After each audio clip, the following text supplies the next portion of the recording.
السلام علیکم ورحمۃ اللہ وبرکاتہ۔ الحمدللہ رب العالمین والصلاۃ والسلام علی سید الانبیاء والمرسلین۔ محترم سامعین کرام، آج کا یہ دن خوشیوں کا دن ہے، آج کا یہ دن رحمتوں کا دن ہے، آج کا یہ دن میلاد مصطفیٰ صلی اللہ علیہ وآلہ وسلم کا دن ہے۔ وہ دن جب دنیا میں اندھیروں کے چراغ بجھ گئے اور نور کا آفتاب طلوع ہوا، وہ دن جب ظلم و جبر کے ایوان ڈھیر ہوئے اور انسانیت کو رہنمائی ملی۔ محمد آئے تو دنیا میں اجالا چھا گیا، بہار آ گئی کفر کا اندھیرا چھٹ گیا۔ محفل کا آغاز اس کلام مجید سے کرتے ہیں جو دلوں کو سکون بخشتا ہے۔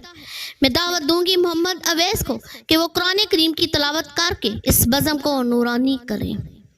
قرآن ہے سرچشمہ عرفان و ہدایت، یہ ہے دلوں کی راحت، یہ ہے سکون کائنات۔ اب ہم اس رب ذوالجلال کی بارگاہ میں حمد پیش کریں گے جس نے ہمیں ایمان، اسلام اور نبی آخر الزماں کی نعمت سے نوازا۔ میں دعوت دیتی ہوں عائشہ جبین کو کہ وہ حمد باری تعالیٰ پیش کریں۔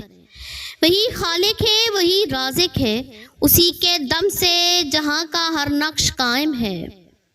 سامعین کرام، اب آئیے دل کے تاروں کو جھنجھوڑنے والے لمحے کی طرف بڑھتے ہیں۔ وہ لمحہ جب زبان پر محبوب خدا صلی اللہ علیہ وسلم کا ذکر آتا ہے۔ میں دعوت دوں گی محمد نعمان کو کہ وہ عقیدتوں کے پھول حضور صلی اللہ علیہ وسلم کی بارگاہ میں پیش کریں۔ مدینے کا سفر ہے اور میں تنہا نہیں ہوں، دل و جاں بھی ہیں اور مصطفیٰ کا سہارا بھی۔ محفل میلاد کی روح ذکر نبی ہے۔ اب میں دعوت دیتی ہوں ہیرا ناز کو کہ وہ بارگاہ رسالت میں نعت پیش کریں۔ ذکر طیب سے معطر ہے زمانہ سارا، آپ کی یاد میں روتا ہے دل بے قرار۔ محفل کی رونق بڑھانے کے لیے اب ہم سنتے ہیں ایک ایمان افروز خطاب۔ میں دعوت دوں گی محمد حمزہ خان کو کہ وہ سیرت النبی صلی اللہ علیہ وآلہ وسلم پر روشنی ڈالیں۔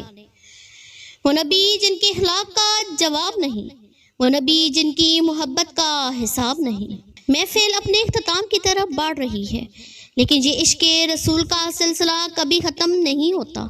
آئیے سب مل کر دعا کریں کہ اللہ تعالیٰ ہمیں حضور صلی اللہ علیہ وسلم کی محبت نصیب کرے، سنتوں پر عمل کی توفیق دے اور ہمیں روز محشر حضور صلی اللہ علیہ وسلم کی شفاعت عطا فرمائے۔